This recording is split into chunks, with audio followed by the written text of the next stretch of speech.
আসসালামু আলাইকুম ভিউয়ার্স, আশা করি সবাই ভালো আছেন। ইনশাল্লাহ আমিও ভালো আছি আপনাদের দোয়ায়। নিয়মিত বরাবরের মতো আবার উপস্থিত হলো আমার একটি ভিডিও নিয়ে। ব্যাং বান শত্রুর মরণ হবে, আপনি যদি প্রয়োগ করতে পারেন এটি আপনার শত্রুর মৌত হবে।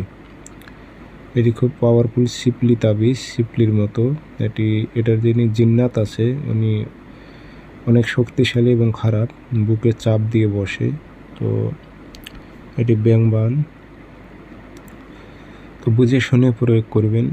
আর এগুলো তাবিজ কয়েকটা নিয়মে আপনি কাজ করতে পারবেন। একটু ঘুরিয়ে ফিরিয়ে মনে করেন কাজ করলেও আপনি পরিশ্রমটা কম হবে, তবে কাজ একই রকম হবে। তো ইতিপূর্বে আমি ভিডিওটি দিয়েছি, তারপর আবারও দিতেছি, একটু নিয়মটি একটু ঘুরিয়ে বলবো।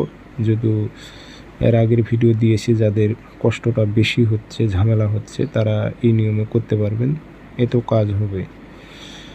তো বিস্তারিত সব কিছু বলে দিতেছি, ভিডিওটি সম্পূর্ণ দেখবেন, চ্যানেলটি সাবস্ক্রাইব করে রাখবেন। আর আপনারা ব্যক্তিগতভাবে যদি আমার থেকে কাজ করে নিতে চান অথবা কাজ শিখতে চান, যোগাযোগ করবেন 0133152703 ইমো আছে, হোয়াটসঅ্যাপ আছে।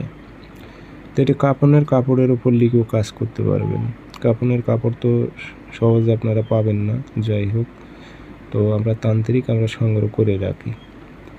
তো এটি আপনারা ভোজ পাতা নেবেন।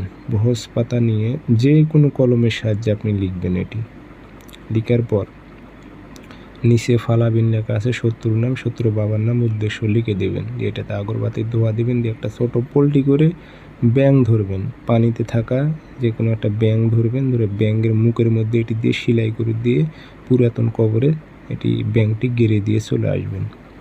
দেখবেন আপনার শত্রু দম নিতে পারবে না, বুঝছেন? শত্রু শেষ হয়ে যাবে।